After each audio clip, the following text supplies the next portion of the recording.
The Seahawks season ended because what? I would say the Seahawks season ended because of an interior offensive line that's still in flux. And I would say it ended because you have, I'll say a somewhat frustrated Geno Smith, who tried to overcome some of the issues they had in front of him. So that's a long way of saying that to me was kind of the core issues. I think the defense, as you saw in that last game, I know the Bears stink, but the defense was consistent enough, and the defense was good enough and trended in the right direction. I thought if you kind of pinpoint some of the losses, you'll see the combination of poor interior offensive line play, which led to a frustrated Geno Smith being a little too aggressive with the football. And this is going to be the question, DJ, that gets asked from now until September, or at least now until April. But if you're the Seahawks, like, how realistic is it that you can really make a huge jump with your offensive line in one offseason when you're not going to have a top 5, top 10 pick to get, one of those, the best offensive linemen in the draft? You're going to have a whole lot of other guys to pay on your roster, and they're not a team, frankly, that spends a whole lot of money in free agency to begin with, especially on offensive linemen. So what's the avenue forward for this team, and how quickly can they go from however you would rank their offensive line right now to at least an average or above average group?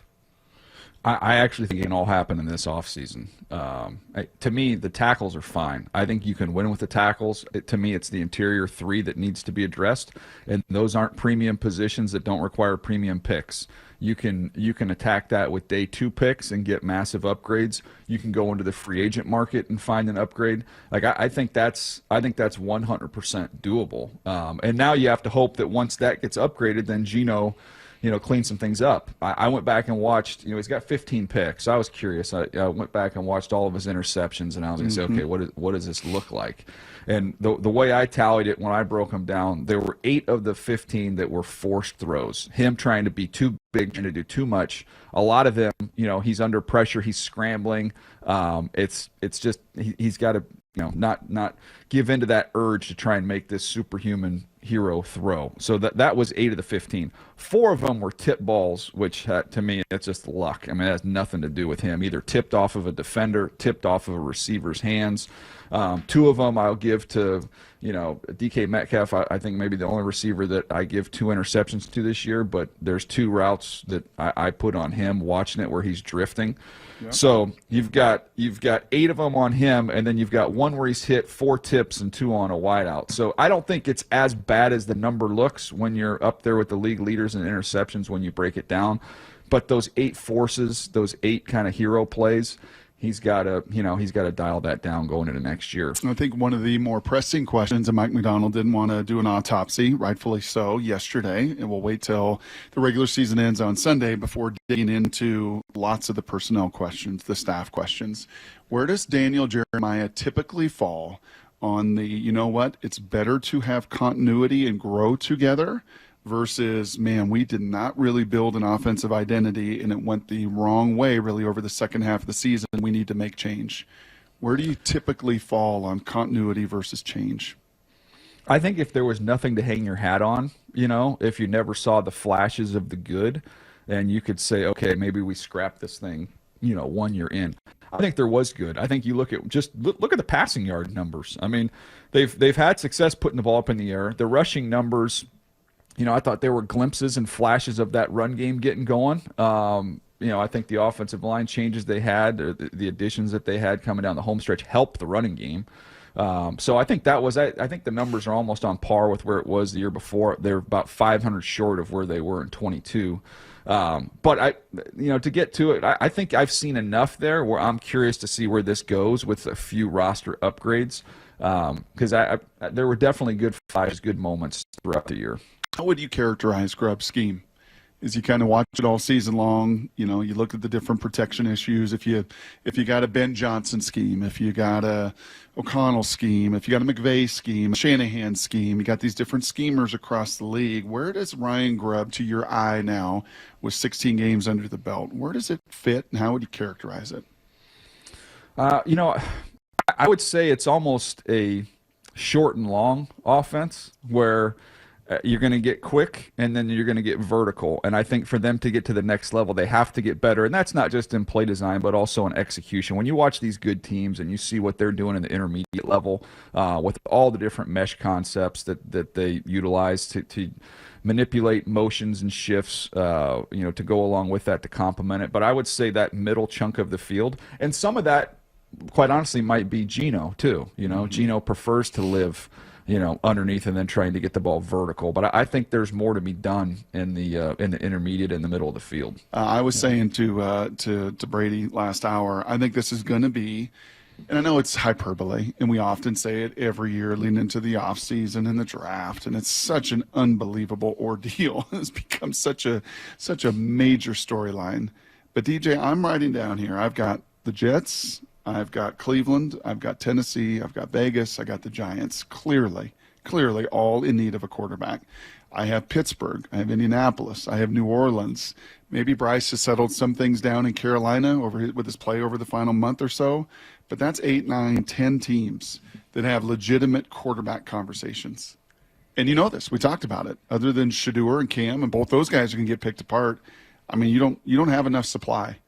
So what in the world does this offseason look like on the heels of a Sam Darnold resurrection, on the heels of Jared Goff leading, a 14, 15-plus win team, on the heels of Baker Mayfield maybe making the playoffs back-to-back years? What does this all mean for the quarterback carousel?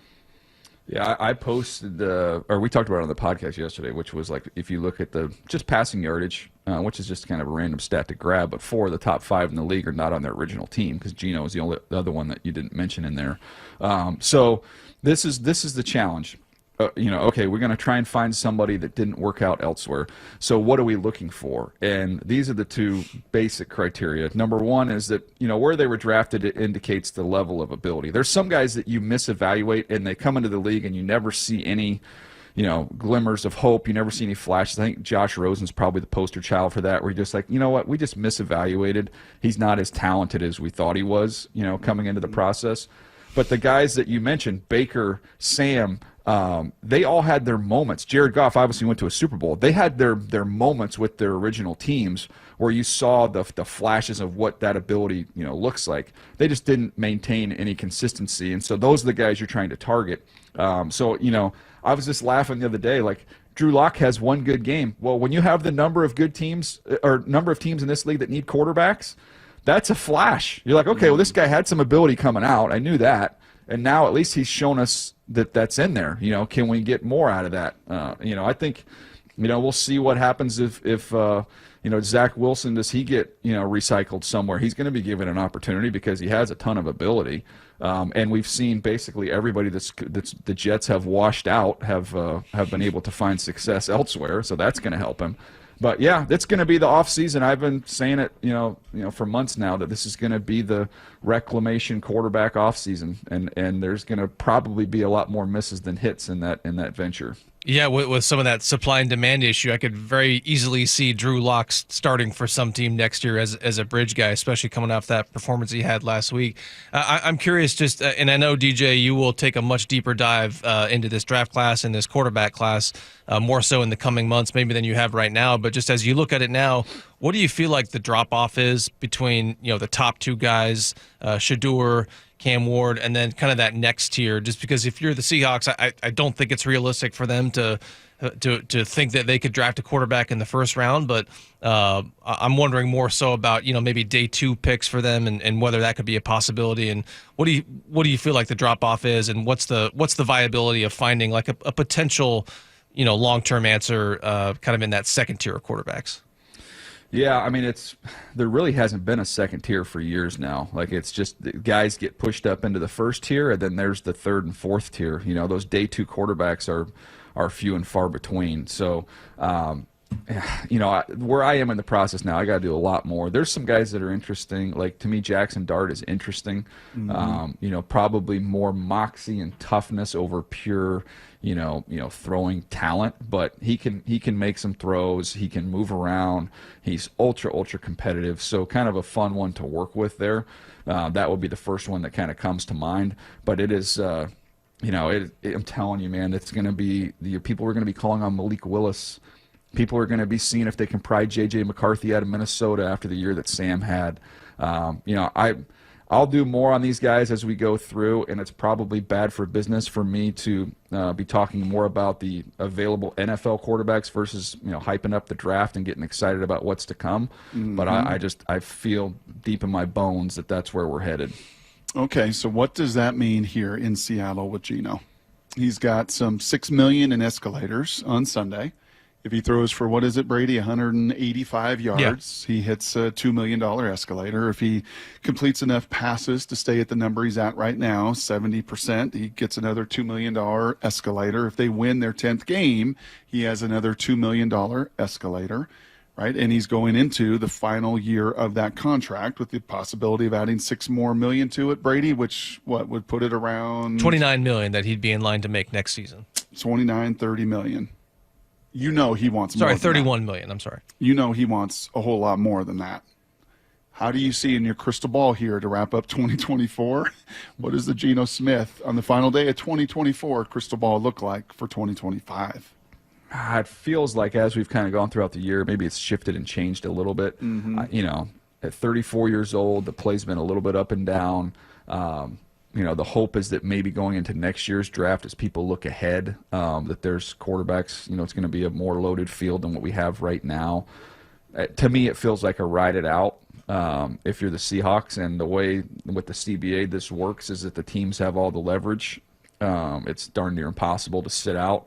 That would be my guess as we sit here right now, would be, kind of ride it out for a year, and then we make a decision at that point in time. So if Drew Lock flashes for a game, right, and throws for 304 tutties and wins, Geno Smith has been comeback player of the year. Geno Smith has won 9 games and 9 games, on the verge of doing it with number 10 with one of the worst O-lines. We've talked about this last couple of years.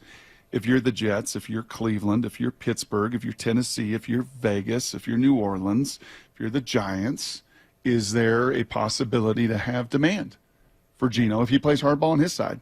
Says, okay, you don't give me any more money, I'm not showing up till week 1. You think there could be any demand out there? Colin Cowherd yesterday on his show said he thinks Kyler Murray could command a first-round pick. A lot younger, right? Totally different player than Geno. His birth, his age starts with a 2 and not a mid-3. Geno being 35 next year in season. But do you think there would be possible demand for Geno? I don't think first-round demand. I think you could get another pick. Potentially, I think you could get a day 2 pick. And what's kind of been in vogue has been these trades where you have kickers. So it'd be, hey, it's a 4 that turns into a 3 with a certain number of starts or certain number of production. Maybe at the very, very high end, it's a 3 that turns into a 2. Mm-hmm.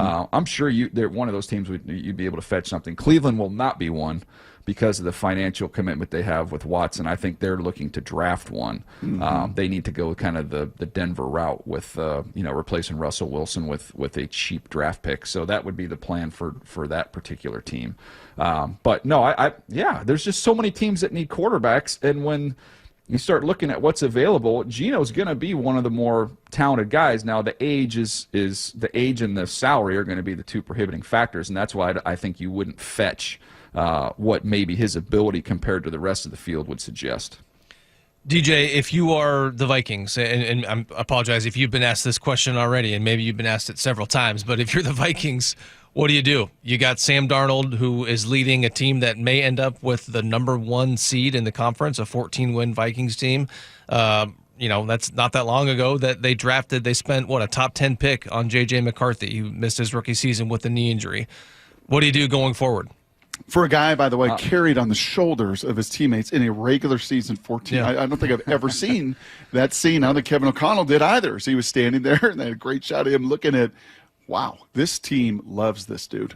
Yeah, and the reason I ask is because if you're the Seahawks and you're looking at, look, I think by far the most likely outcome is they give Geno a short-term deal and kind of continue to wait and see what other options down the road may be available. But if they don't do that, they got to start looking at, okay, what other quarterbacks may be available, whether it's Darnold. Maybe could you see a scenario where the Vikings stick with Darnold and make J.J. McCarthy available in a trade? I mean, if you're the Vikings, what are you doing?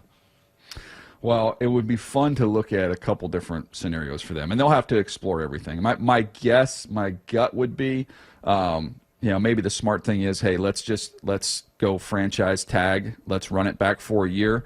And if he, shows, which I would imagine he will, I think this is who Sam is. If he shows this same level of play next year, I'm not risking things by, hey, well, now we're going to hand over the keys to a guy we've never seen play at the NFL level in J.J. McCarthy. At that point in time, I would make J.J. available because Sam, still at his age, has so much football ahead of him. And he's a known versus an unknown, and there'll be a market for J.J. because a lot of teams really, really liked him coming into the draft. The thing that you have to look at that would be fascinating is with this particular draft, as light as it is, I mean, you could in 1 year spin J.J. McCarthy around and get a top 5 pick because he will stack up very favorably with the quarterbacks in this draft class. So then you're looking at, okay, our team's ready to win right now. We could then get a long-term deal done with Sam. We could flip J.J. McCarthy for a big-time impact player to put on this team with Sam and go forward. The only way I see Sam Darnold not a Minnesota Viking, he's going to be a Minnesota Viking next year. The only way is if he just completely fell flat on his face, and this doesn't feel fluky at all. Brock, where are you on that? I watch this and I see nothing fluky. I know he's got a great supporting cast, but his mind is working fast. He's making every type of throw. He's displayed toughness. The locker room scene tells you all you need to know about his leadership. That's it right there. Doesn't feel fluky at all, man. That's the one to me.